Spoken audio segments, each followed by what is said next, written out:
Hello guys, welcome back to my channel. আশা করি তোমরা সবাই খুব ভালো আছো, সুস্থ আছো। আজকে আমি তোমাদের সাথে সুজি দিয়ে দারুণ লাড্ডুর একটা রেসিপি শেয়ার করব। আশা করি তোমাদের খুব ভালো লাগবে।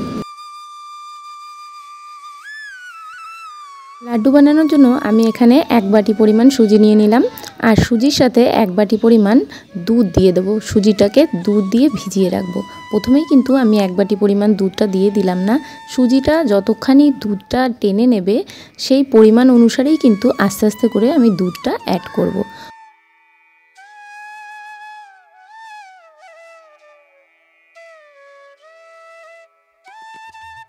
একসাথে সুজি আর দুধটা মিশিয়ে আমি কিন্তু কিছুক্ষণের জন্য এক সাইডে সরিয়ে রেখে দেবো। সুজির মধ্যে আমি কিন্তু শুধুই দুধ দিলাম, দুধ দিয়ে তারপরে এক সাইডে এটাকে কিছুক্ষণের জন্য রেস্টে রেখে দিচ্ছি। এর মধ্যে কিন্তু আমি কোনো ধরনের চিনি বা নুন কোনো কিছুই মেশাইনি।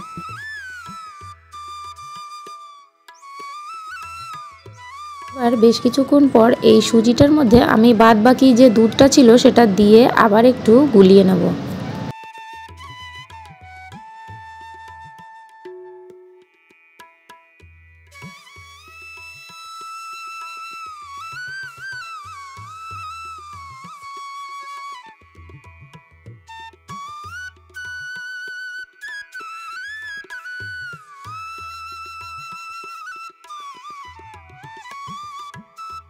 এর মধ্যে দিয়ে দেবো স্বাদের জন্য সামান্য পরিমাণ 1 চিমটে নুন।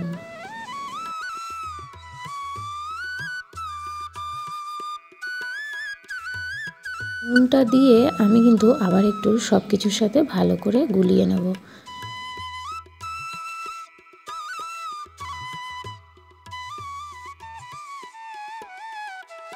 নুনটা দেওয়ার পর আবার কিছুক্ষণ আমি কিন্তু সুজিটাকে রেস্টে রেখে দেবো। আর এই দিকে ততক্ষণে আমি কড়াইতে একটা শিরা বানিয়ে নেব। তার জন্য দিয়ে দিলাম জল, আর জলের মধ্যে 1 বাটি পরিমাণ চিনি দিয়ে দিলাম।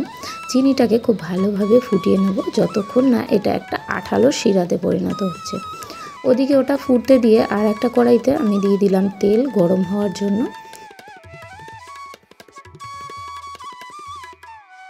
এবার তেলটা গরম হয়ে গেলে এর মধ্যে চামচের সাহায্যে যে সুজির ব্যাটারটা সেটা কিন্তু আমি আস্তে আস্তে করে দিয়ে দেবো এইভাবে।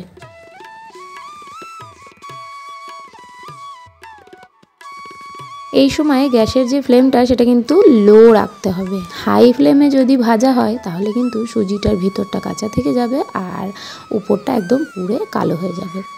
তো এখানে দেখতেই পাচ্ছ সুজির যে ব্যাটারটা আমি ভাজতে দিয়েছিলাম সেগুলো কিছুটা ফুলে ফুলে উঠেছে। তো এটা খুব সুন্দর একটা গোল্ডেন ব্রাউন কালার না আসা পর্যন্ত আমি কিন্তু এটাকে এপিট উপিট করে ভেজে নিচ্ছি।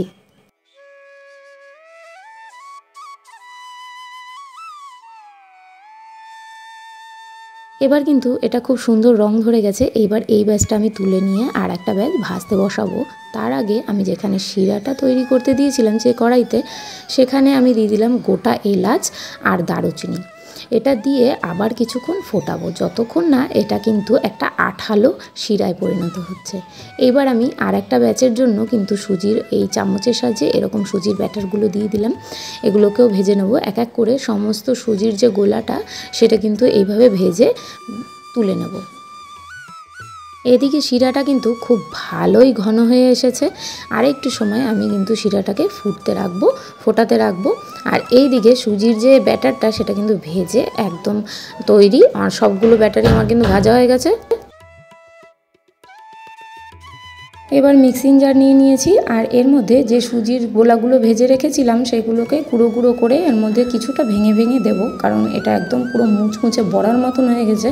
তো সেই জন্য এগুলোকে একটু ভেঙে ভেঙে এর মধ্যে দেবো। আর অবশ্যই ঠান্ডা করে নিতে হবে, কারণ গরম অবস্থায় কিন্তু মিক্সিতে গুঁড়ো করা একদমই উচিত না। যে কোনো জিনিস মিক্সিতে পেস্ট করা উচিত না আর গুঁড়ো করা উচিত না, তাহলে মিক্সিটা বাস্ট হয়ে যাওয়ার সম্ভাবনা থাকে।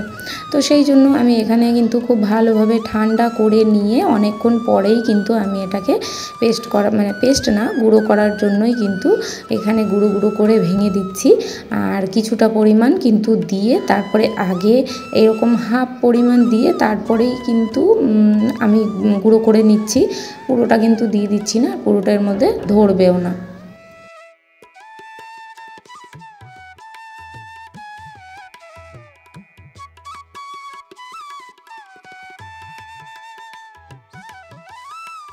তো আমার গুঁড়ো করা হয়ে গেছে, আর দেখতেই পাচ্ছ খুব সুন্দর হয়ে গেছে, মিহিন একদম গুঁড়ো হয়ে গেছে আর খুব সফটও হয়ে গেছে। বড়াটা যেরকম একদম শক্ত বড়ার মতন হয়েছিল সেরকম কিন্তু এখন আর নেই, খুব সুন্দরভাবে গুঁড়ো করে নিয়েছি। এবার আমি এটা একটা বাটিতে ঢেলে নিয়ে আর যে বাদবাকি যে বড়াগুলো আছে সেগুলোকে ভালো করে গুঁড়ো করে নেব।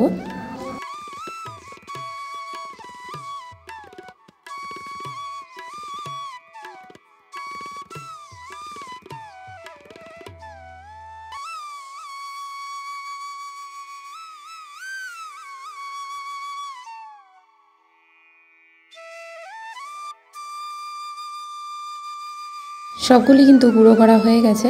এইবার আমি এই গুঁড়োটাকেই, যে সুজির বড়ার যে গুঁড়োটা, এইটাকে আমি শিরার মধ্যে দিয়ে দিচ্ছি। আর শিরাটা কিন্তু এরকম আঠালো একটা ভাব আসবে, তখনই কিন্তু শিরার জালটা কমিয়ে দিতে হবে। আমি কিন্তু জালটা এখনও বন্ধ করিনি। এখানে আমি একটু ফুড কালার ইউজ করছি লাড্ডুর একটা সুন্দর কালারের জন্য। এখানে একটা 1 চিমটে পরিমাণ অরেঞ্জ কালারের ফুড কালার ইউজ করেছি। তোমরা চাইলে এটা স্কিপ করতে পারো, ফুড কালারটা ইউজ না করাই ভালো।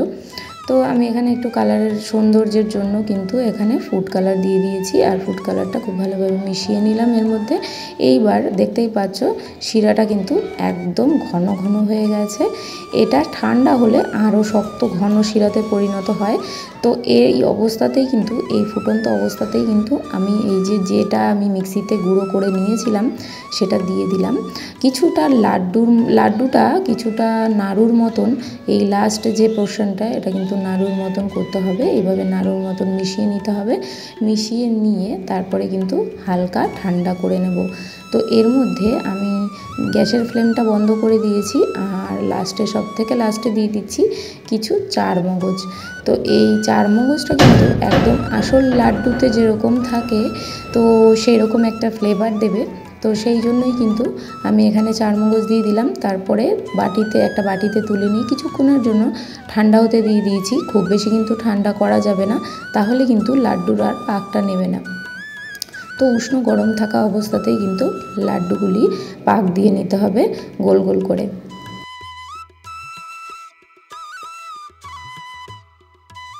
লাড্ডু পাক দেওয়ার সময় যদি হাতে গরম লাগে তাহলে হাতটা বারবার জলের মধ্যে ভিজিয়ে নিতে হবে। সেম যেরকম আমরা নাড়ু বানাই তো সেইভাবেই কিন্তু এটাকেও বানাতে হবে।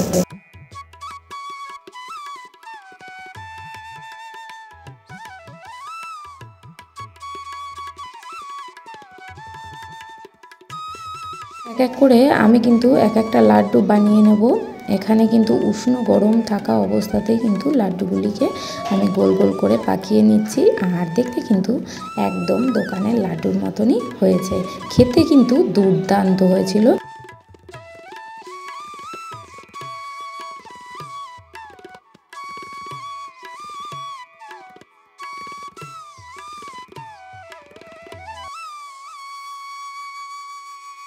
এক এক করে সব লাড্ডুগুলি গোল পাকিয়ে তোমাদের একবারে আমি দেখাচ্ছি প্লেটে করে।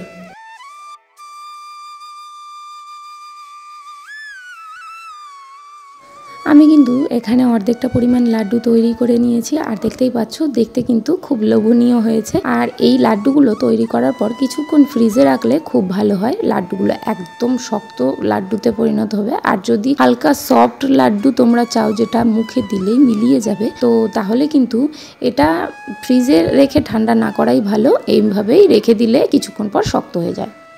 তো আজকের ভিডিওটা তোমাদের কাছে কেমন লাগলো জানাতে কিন্তু একদম ভুলো না। তো দেখা হচ্ছে আবার নেক্সট ভিডিওতে।